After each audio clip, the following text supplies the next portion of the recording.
Hello everyone, and welcome to the Anza Electric Cooperative 2021 Annual Meeting, posted July 17th. We'd love to be seeing you in person, but once again, because of continuing concerns with the COVID-19 pandemic and restrictions involving possible meeting locations, and most importantly, with your health and safety foremost in mind, we're replacing the public portion of our annual meeting with this pre-recorded video package of reports and updates. Here's a quick look at our agenda. First, we'll tell you a bit about Anza Electric Cooperative. Then Board President Ryle Stewart will introduce our Board of Directors and give his report, which will be followed by the report from our auditing firm, Bollinger, Seegers, Gilbert & Moss. And that will be followed by the report from Board Treasurer Harold Burdick. We'll then have a report from Jessica Nelson, General Manager of Golden State Power Cooperative. Following Jessica, Anza EC General Manager Kevin Short will have his report. Anza Electric Cooperative is proud to be celebrating its 70th anniversary this year, commemorating 70 years of serving its members by providing safe, reliable, and affordable power, and by living and doing business according to the 7 cooperative principles to include concern for community. Kevin will have more about this notable anniversary in his presentation, and thanks to everyone for helping us achieve this milestone.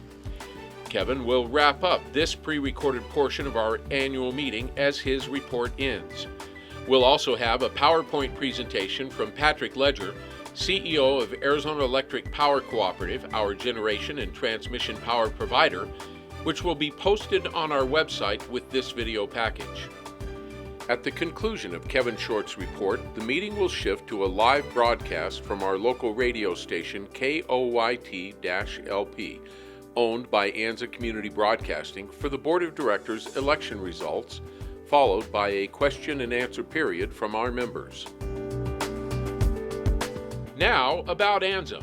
Formed and energized in 1955, Anza Electric Cooperative, Inc., AEC, is a not-for-profit electric distribution cooperative serving 5,200 meters that represent more than 9,000 people and their homes, schools, businesses, farms, and ranches in the communities of Anza, Garner Valley, Pinon Pines, and parts of Awanga.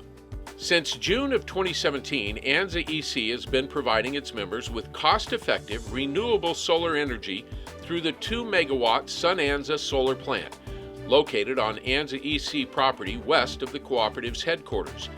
In July of 2020, we broke ground on Phase 2 of the SunAnza project, which is now operational and which adds 1.4 megawatts of solar generation along with a 2-megawatt battery system for true microgrid capability. It is capable of handling part of our load in the event of a system-wide outage and will also be able to leverage the use of our solar generators during such an outage, and in fact has already been tested and used in real-world system outage applications. Anza EC is a Class A member of Arizona Electric Power Cooperative based in southern Arizona, which provides wholesale electric power from the Apache Generating Station at Cochise, Arizona. Anza EC's service area is nearly 700 square miles of high desert with an elevation at roughly 4,000 feet, where winter weather can sometimes be a challenge. Anza is located at an almost equal distance from Palm Desert, Hemet, and Temecula in Riverside County in Southern California. And now, our reports. Good morning, folks. My name is Ryle Stewart. I'm the president of Anza Electric Cooperative Board. I'd like to welcome everyone to our 70th annual membership meeting for 2021 and call this meeting to order. Under ordinary circumstances, we would meet in person. However, in these extraordinary times, Article 3 of our bylaws provide guidance for holding this meeting, and the Board of Directors authorized this virtual meeting to be held. Under normal conditions, this annual meeting is a special time for co-op members to gather and hear from co-op leadership, and perhaps most importantly, vote to elect our new board member. While we still cannot gather in person this year, and there is no one size fits all from this situation, we will provide the opportunity to get together virtually to hear from our co-op leadership and vote for our board representatives. So with that, I'd like to begin by introducing our democratically elected board of directors. Representing District 1, Chili Ainsworth. Representing District 2, Michael Machado and Treasurer Harold Burdick. Representing District 3, Vice President Stephen Lazier and Secretary Stephen Silkach. At the conclusion of today's meeting, we will announce the results of this year's director's election. In District 1, the candidate is Diane Seeker. In District 2, the candidate is Harold Burdick. In District 3, the candidates are Stephen Silkach, Sr., Sharon Hepler, and Keith Penney. And for Director at Large, the candidates are Hope Adams and myself, Ryle Stewart. Good luck to all our board candidates. And now we'll hear from Board Secretary Director Stephen Silkach Sr. to provide the proof of mailing and notice of our meeting. Good morning. I'm Stephen Silkach, Secretary for the Anza Valley Co-op. The notice of the annual meeting was mailed to all duly qualified members of the Anza Electric Co-op Incorporated on July 1st, 2021. To wit, notice is hereby giving that the annual meeting of the membership of the Anza Electric Co-op Incorporated will be held virtually via the AEC, YouTube, and Facebook pages, with audio simulcast courtesy of the KOYT radio in Anza, California. Meeting commencing with the call to order at 9 a.m. Saturday, July 17th, 2021, for the purposes of to transact such businesses as may properly come before this meeting. As we are meeting virtually, approval of the 2020 meeting minutes is published in the annual report, cannot be voted on by the attending members, and will be tabled until the 2022 meeting. Next is Mr. Jared Bryant, CPA, with this year's auditor's report from Bollinger, Seegers, Gilbert, and Moss, LLP. Greetings to the membership of Anza Electric Cooperative. I'd like to thank the Board of Directors and management for the opportunity to present some financial information to you today for your annual meeting. My name is Jared Bryant. I'm an audit manager with Bollinger, Seegers, Gilbert, and Moss here in Lubbock, Texas.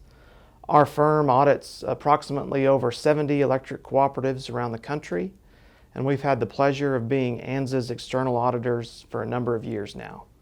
I'd also like to say, from myself and on behalf of our firm, congratulations on your 70th anniversary meeting.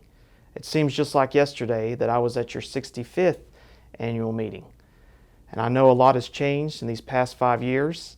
This is now our second year in doing a virtual annual meeting, but I'm optimistic that the 2022's annual meeting will be in person and that we'll also get to partake in some of that delicious breakfast from the Thimble Club.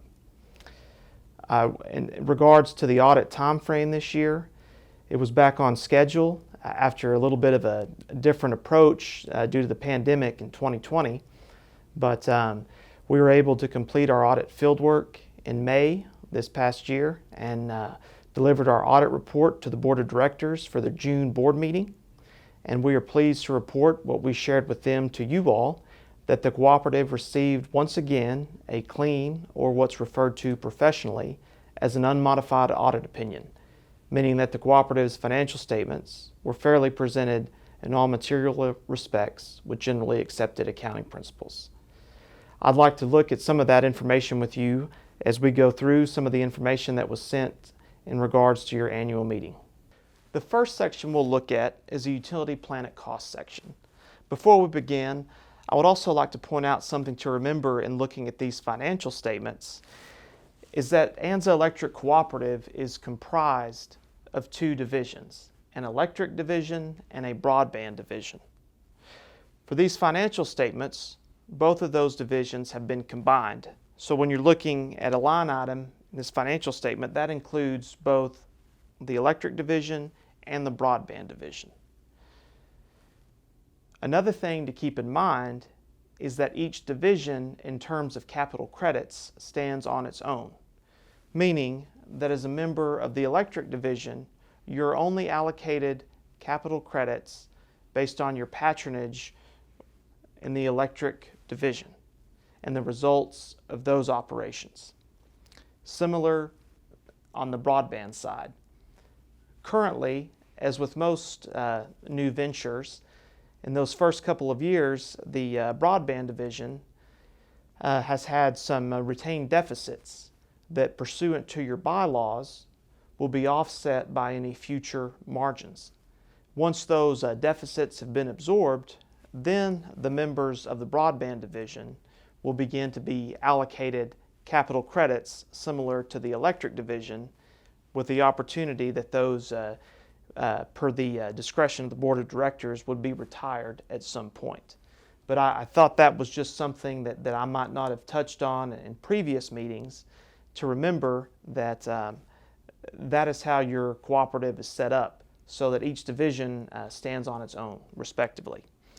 So looking at that first section, utility plant at cost, you have three components: your plant and service, construction projects that are currently in progress, and an electric plant held for future use, nets of the accumulated provision for depreciation to date. For December 31st, 2020, the cooperative ended the year with $22.4 million in net utility plant at cost, compared to $22,085,000 for December 31st, 2019. It's an increase of roughly $340,000. It's mainly due on the electric side. I know that the cooperative is undergoing some substation upgrades. And then on the broadband side, the backbone build-out in the Pinon and Garner Valley regions is still in progress at the end of 2020. And so that has resulted in some of that increase in the net utility plant at cost balance. The other property and investment section, the investments in associated organizations, that is similar to how the electric cooperative is set up. You also have investments in other cooperatives via maybe Arizona G&T and SCDC, Federated Insurance. As the electric cooperative allocates its margins to its members, these organizations do so as well. So the increase from 2019 to 2020 of roughly $261,000 was mainly due to your capital credit allocation from your G&T Arizona Generation and Transmission Cooperative. The next section we'll look at is your current assets and deferred charges section. Looking at the current assets at December 31st, 2020 compared to December 31st, 2019, obviously that first line item will jump out at you. The cooperative's cash increased from $213,000 December 31st, 2019 to over $1.3 million December 31st, 2020.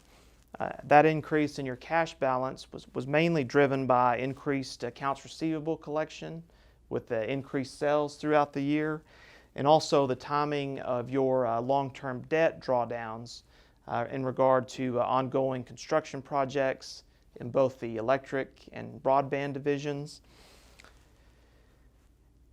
The next section that had a significant change from 2019 to 2020 was the accounts receivable section.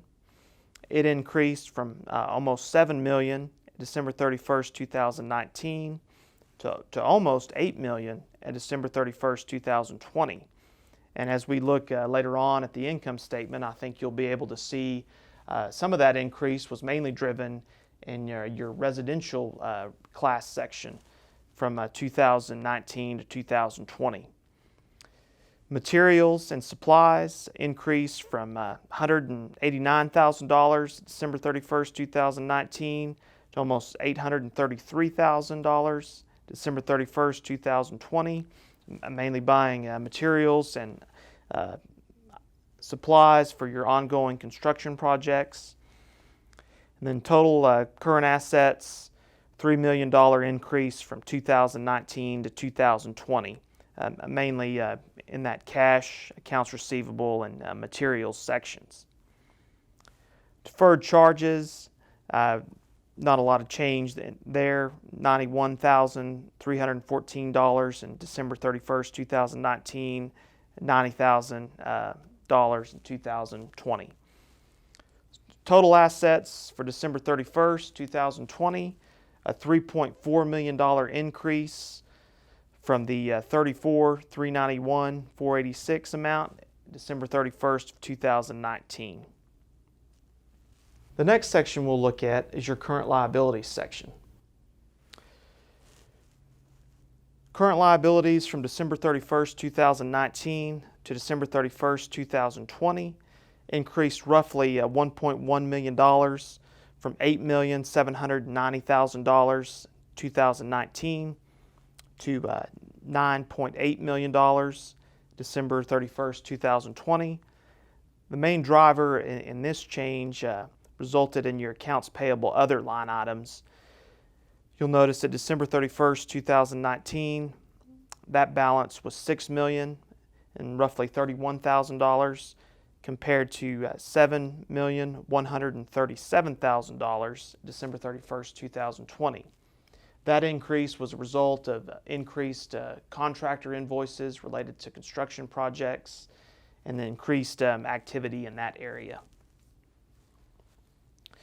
So as with the total assets, total equities and liabilities end of the year at December 31st, 2020 at $37,745,000 compared to $34,391,000 at December 31st, 2019. The next section we'll look at is your equities and long-term debt. Total equities for the year ended December 31st, 2020, $14,155,000 compared to $12,761,000 at December 31st, 2019. Total equity to asset ratio increased a little from 2019 to 2020. For 19, it was 37.1%. It increased to 37.5% for December 31st, 2020. And I did want to point out, and I know that this is probably old news to many of you who have been at the Electric Cooperative for years, but it's always an interesting metric that I find worthy of sharing, especially if there's any new members at this year's annual meeting. But one thing I wanted to point out is on the Electric Cooperative patronage capital, that for every dollar that the Electric Cooperative has ever made, they have retired 50 cents of that dollar. So roughly any dollar the cooperative has made, they've given you back 50 cents of that. So I think that's very complimentary of the equity management that the cooperative has had over the years. The long-term debt section, there was a little bit of an increase on outstanding long-term debt in 2020 compared to 2019. There were some drawdowns related to ongoing construction projects. So total long-term debt, December 31st, 2020, increased about $921,000 from 2019 to $13,609,000 from $12,688,000 December 31st, 2019. We'll now move on to the income statement. The first section we'll look at is your revenue section. Total revenues increased from 2019 to 2020 of roughly $1.6 million. This increase was mainly in your residential class area. And I wanted to point out that in 2019, the Anza Electric Cooperative sold 61 million kWh cells compared to 69 million kWh sales in the year 2020. So that increase in sales, roughly in the residential area, was ended the year at $11,500,000 and almost $40,000 compared to $10,069,000 in 2019. So that increase in your revenue section was primarily driven in the residential class area. The next section we'll look at is your expense area. In addition to having the increase in the residential class sales from 2019 to 2020, first line item you'll see at the top of this section on purchase power, the cooperative also had a decline in purchase power for your wholesale power generated by Arizona Generation and Transmission Cooperative. This declined from roughly 5.8 million in 2019 to 5.2 million in 2020. The remaining changes in the expense section regarding your distribution expense, you did have some increase from 2019 to 2020. This was mainly due to some wildfire mitigation projects, right-of-way clearing, and pole testing. And then in your customer accounts, customer service and information, and administrative and general sections, you had some inflationary increases due to labor and benefit increases. And then also, as your plant increased from 2019 to 2020, you had some additional increases in depreciation and amortization. So total operating expenses for the year 2020 were $11,912,000 compared to $11,371,000 for the year ended 2019, roughly an increase of $540,000. Final section we'll look at is your fixed charges and then your patronage capital and margin areas. In the fixed charges section, you had an increase on interest and long-term debt with those increased long-term debt drawdowns. 2019, that amount was roughly $570,000. That increased to about $19,000 to $589,000 for the 2020 year. Patronage capital and margin areas, operating margins increased $1,039,000 from 2019 to 2020. Non-operating margins, interest income, generation and transmission capital credits, other capital credit areas. You notice a big change in this area was that in 2019, Arizona Generation Transmission Cooperative allocated the cooperative $449,000 in capital credits, but they only allocated $119,000 in 2020. So that was the main change in this area, in that $257,000 decline in G&T capital credits. Total margins for the year ended December 31st, 2020, roughly $1.8 million compared to $1,052,000 in 2019. I did want to point out, as I started this presentation discussing that the cooperative is comprised of two divisions on the electric and fiber, that of that 2020 total margin figure of roughly $1.8 million, that the fiber division had a margin of $36,000 in 2020 compared to a deficit of $139,000 in 2019. Well, thank you again for the opportunity to share some of the financial information with you today at your annual meeting. I hope you all have a wonderful time through the course of the remainder of the meeting. Thank you. Good morning. I'm Harold Burdick, Treasurer of the Anza Electric Board of Directors. At a regular meeting of the Board of Directors held on June 24, 2022, the audit was reviewed with Robert Cobb of Bollingers, Seegers, Gilbert & Moss Certified Public Accountants and approved by the Anza Electric Cooperatives Board of Directors. The complete audit report as of March 31st, 2021 is on file at the Cooperative Headquarters office. As we are meeting virtually, approval of the 2021 audit as published in the annual report cannot be voted upon by attending members and will be tabled until the 2022 meeting. Thank you very much. Next, we hear from Jessica Nelson, General Manager of Golden State Power Cooperative, our statewide organization. Hello, this is Jessica Nelson, General Manager at Golden State Power Cooperative. Thank you to the Anza Electric Cooperative Board of Directors for inviting me to speak to you today. Golden State Power Cooperative is California's Association for Electric Cooperatives. We advocate on behalf of electric cooperative consumers across the Golden State. While COVID-19 may have slowed down many aspects of our lives and our economy, California's regulatory agencies didn't miss a beat during COVID-19.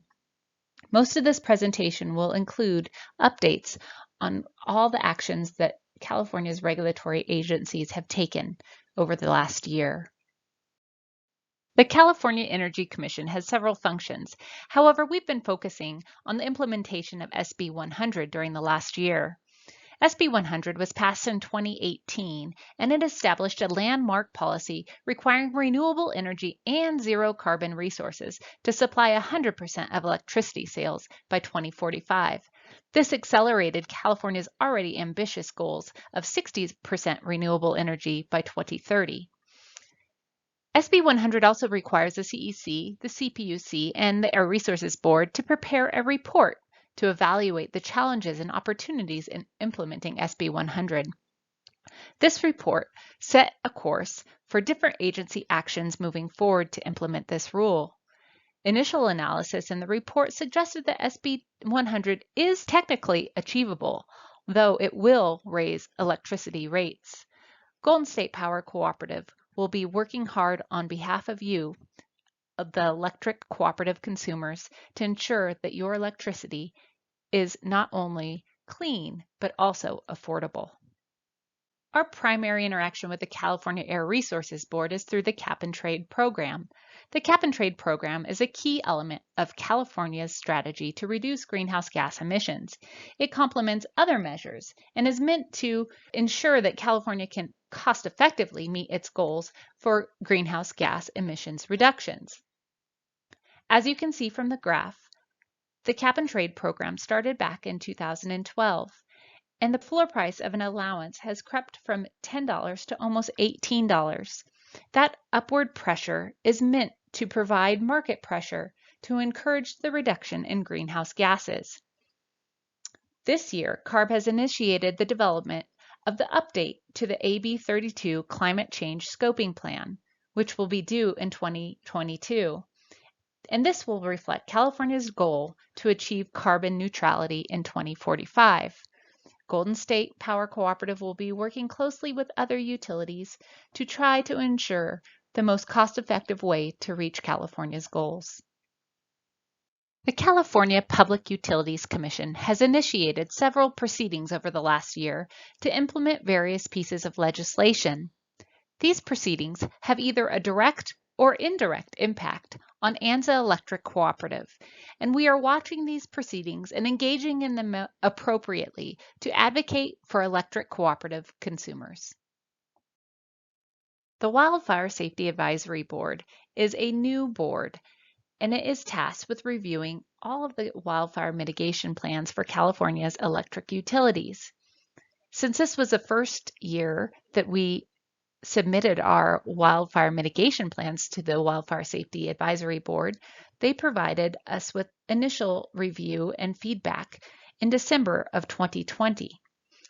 This feedback was meant to be incorporated into your 2021 wildfire mitigation plan and submitted annually by July 1st of each year. The Commission's Wildfire Safety Division will transition to the California Natural Resources Agency this summer and will become the Office of Energy Infrastructure Safety.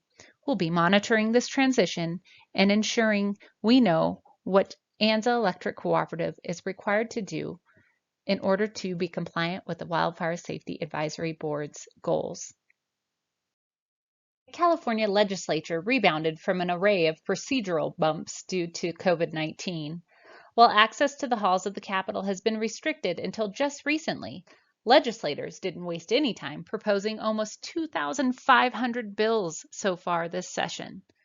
Golden State Power Cooperative is diligently tracking and engaging on almost 200 bills that could impact the electric cooperatives and our rural communities. COVID-19 underscored the necessity of fast and reliable broadband service, not just for our economy, but for our healthcare and education. The need to bridge the digital divide in rural areas is similar to the electric cooperative's original mission to provide electricity to unserved rural homes and ranches. We applaud the state for allocating $7 billion for a major infrastructure investment in broadband. Connect Anza is a shining example of how rural communities can use the cooperative model to bring cost-effective broadband service to rural regions of California. I applaud your investment in quality of life in Anza and applaud your board and management for their strategic and tireless dedication to your community. Thank you again for inviting me to be part of your annual meeting today. I look forward to seeing you all in person someday soon. And now, our final report is from General Manager Kevin Short. Thank you and good morning, everyone. It's my great pleasure and honor to deliver this year's report via the communications technology that we've been developing in our community for the past 7 years, Connect Anza. 70 years ago, the residents of this community banded together in common purpose to electrify their homes and businesses through the cooperative business model. Their ambitious plan was to do what the investor-owned utilities could not and would not do, build their own electric distribution system. Today, following 7 decades of challenges and success, I'm pleased to report that our cooperative remains stronger than ever, even during these recent world-changing events. The principles that guide our actions and determine our business model remain unchanged. We are a member-centric organization focused on continual improvement in the services that we deliver around the clock every day of the year. Once again, I'd like to thank KOYT Radio for their help in airing this year's annual membership meeting. Anza Electric has been a proud sponsor of our community radio station since its inception, and we are grateful for the opportunity to continue our partnership into the future.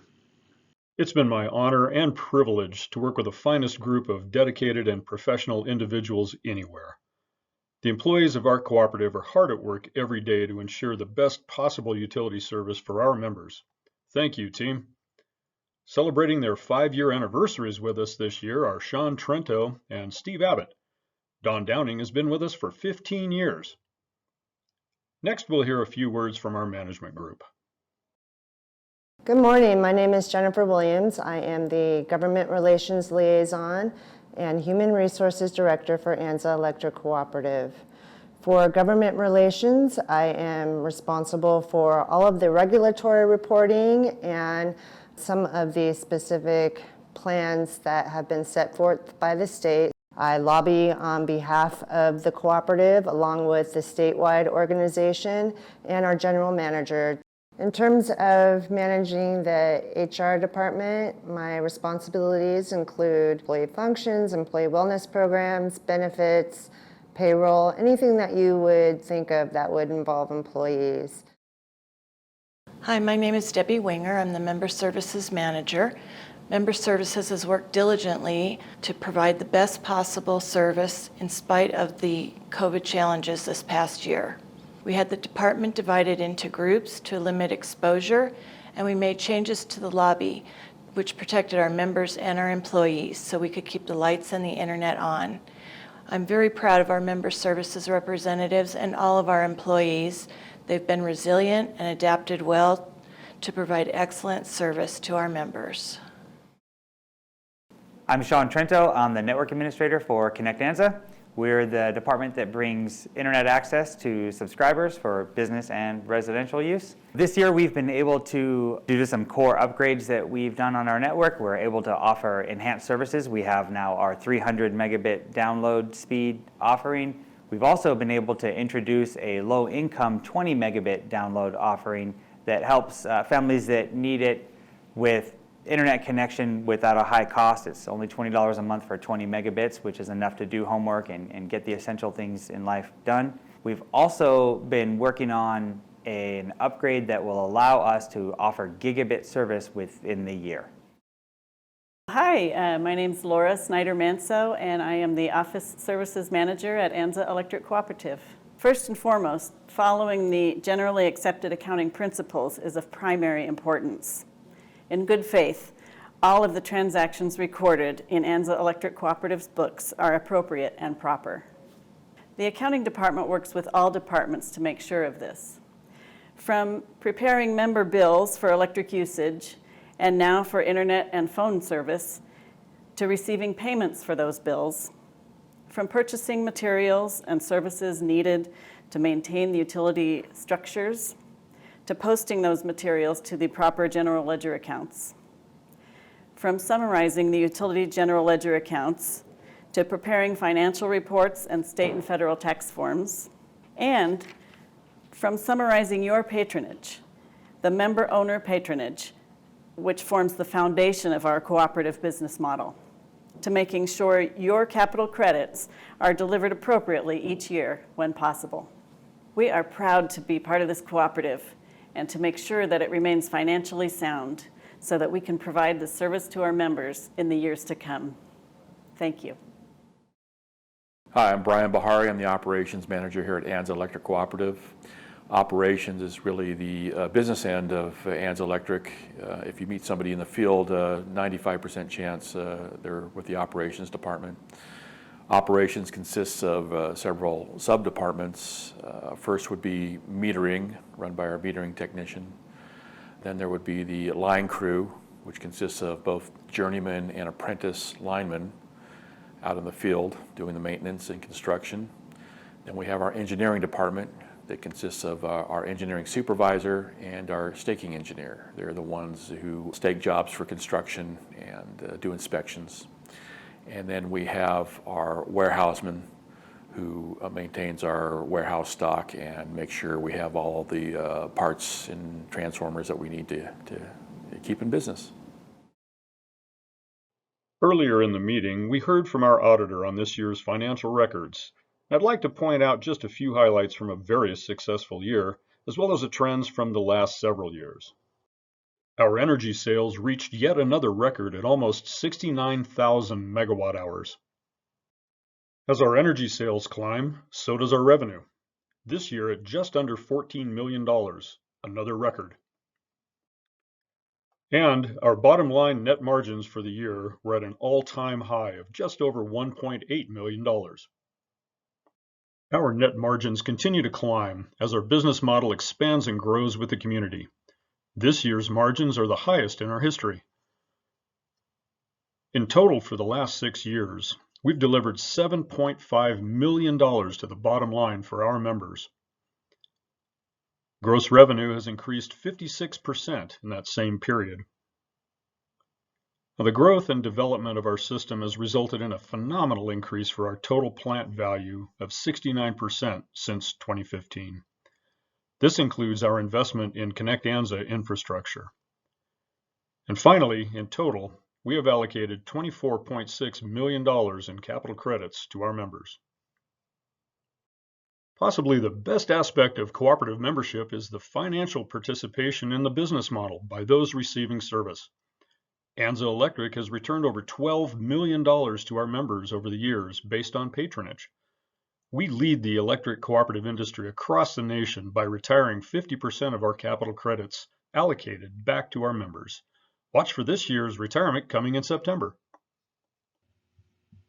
Next, I'd like to spend just a few moments discussing Anza Electric's community outreach.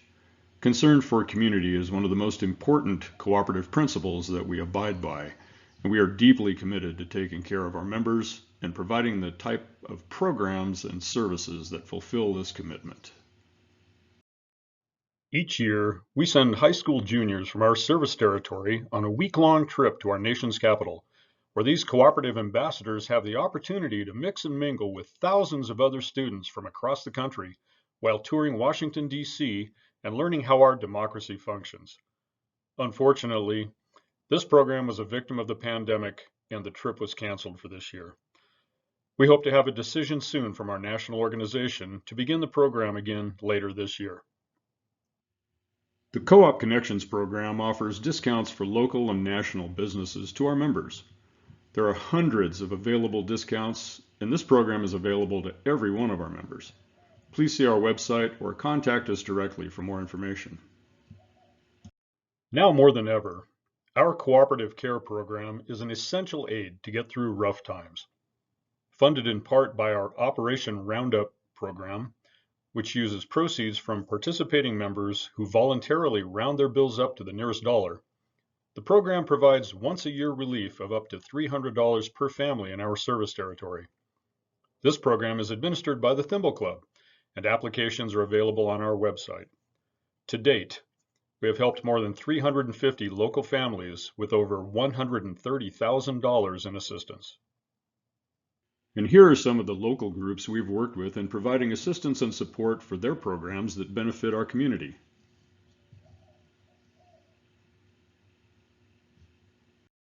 September of 2021 marks 2 full years of our sponsorship of the Find Food Bank Mobile Pantry in Anza. This food distribution, held the second Saturday of every month, has brought vital support to our local families in these difficult times. 368,000 pounds of USDA fruit, vegetables, dairy, and dry goods have been provided for our community, and the program is well funded for the next year. Our electric energy supply resources continue to expand and diversify. We are making continual improvements to our distribution system to further ensure reliability and safety. The Hoover Dam project on Lake Mead continues to provide a portion of our energy supply through a 50-year contract with the Federal Bureau of Reclamation. As the current drought conditions continue to threaten water supplies across the West, we are monitoring the energy production at Hoover closely and continue to work with project managers to ensure adequate supplies for our needs. Our generation and transmission provider, Arizona Electric Power Cooperative, provides us with a 5 megawatt solar generation source located in Cochise County, Arizona. In 2017, we commissioned Phase 1 of the Sun Anza project, providing the first on-system generation resource for our cooperative. This 2 megawatt system has produced clean renewable energy for us continuously for the last 4 years and is still going strong. California renewable energy mandates have helped the market for this resource drive down the cost associated with photovoltaic generation. We have been able to leverage that cost reduction for our members while reducing our import requirements with on-system generation. In July of 2020, we broke ground on Sun Anza Phase 2. This project, completed in December of last year, not only adds another 1.4 megawatts of solar generation to our portfolio, but it brings the benefit of battery storage and microgrid control to our community. This will enable us to provide some temporary energy supply to our system in the event of a loss of import capability. Additionally, the system will enable us to reduce peak demand and provide voltage support when needed. This 2 megawatt battery energy storage system allows us to keep our downtown area energized during outages. In fact, we've already been able to utilize this capability during planned maintenance outages on our feed from Southern California Edison. We've recently begun construction of an additional 2.5 megawatts of battery to increase our islanded capability for further reliability and capacity. Through a partnership with Grid Alternatives and the Santa Rosa Band of Cahuilla Indians, we obtained a $2 million grant to develop a solar array located on the Santa Rosa Reservation. This 1 megawatt array is producing energy that is directed into the very first community solar project in the state of California designated for low and moderate income households. This resource has been fully completed and commissioned and is now available for qualified residential members. Here's a photo of the array. Thank you again to Grid Alternatives and the Santa Rosa Tribe for working with us to develop this member-owned resource.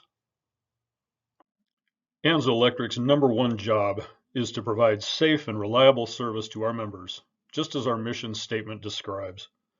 Our team is constantly working towards improving our systems to provide the most dependable supply and delivery system possible. We're also constantly working to improve our resilience. Better infrastructure means fewer problems during high demand or significant weather events, and we have several projects underway to improve our response to these challenges. Through collaborative efforts with our generation and transmission provider and Southern California Edison, we've experienced far fewer system-wide outages this last year. SCE has been hard at work hardening their circuit that we depend on, greatly improving reliability. Additionally, our crews have been deploying upgrades and cover-up, which reduces outages on our system itself. This work will continue into the future. More recently, our crews performed overnight work on our main substation in preparation for a complete overhaul. This substation has served us faithfully for 70 years, but the time has come for a facelift. One of the most ambitious and successful programs has been the development and deployment of a state-of-the-art fiber optic internet service system we call Connect Anza. Not only does this network provide our members with the highest possible quality internet service, but we're also able to monitor and control our entire electric system with better accuracy and real-time interaction. Recently, we completed the installation of service to over 2,700 of our member homes and businesses. This represents the highest market share of any local provider by a wide margin. Last year, we rolled out an optional 300 megabit per second plan for any service. Now, while construction slowed in the early days of the pandemic, our crews have been back to work at full strength, completing deployments on the final pieces of our system. Finally, a few words about our electric rates. Now, I've shared information about the largest investor-owned utilities in Southern California for several years in order to highlight one of the most significant benefits of cooperative membership. As you can see, through the first 3 tiers of our residential rate structure, we remain significantly less expensive. Even at our highest 2 tiers, our rates are far below those of the investor-owned electric utilities. Here's how those low rates calculate out on a 1,000 kilowatt-hour monthly bill. We've enjoyed very stable rates for over a decade in spite of increasing costs of operation. Now, we're able to provide this service to our members due to aggressive internal cost controls and the dedicated support of our energy partner, Arizona Electric Power Cooperative. APCO is in the market on a daily basis, seeking out the lowest possible cost energy supply for us, and assisting with projects such as our solar deployments to help us maintain low costs and improve system reliability. This concludes my presentation for this year. I'm grateful for the continued support of the employees of the cooperative, the democratically elected board of directors, and most especially the members of our cooperative. Thank you all for making our mountain community a great place to live. For the final segment of our meeting, we'll be switching live to the KOYT studios in Anza for election results and a brief question and answer period. This concludes the recorded video portion of the meeting. Thank you all for attending, and please be safe.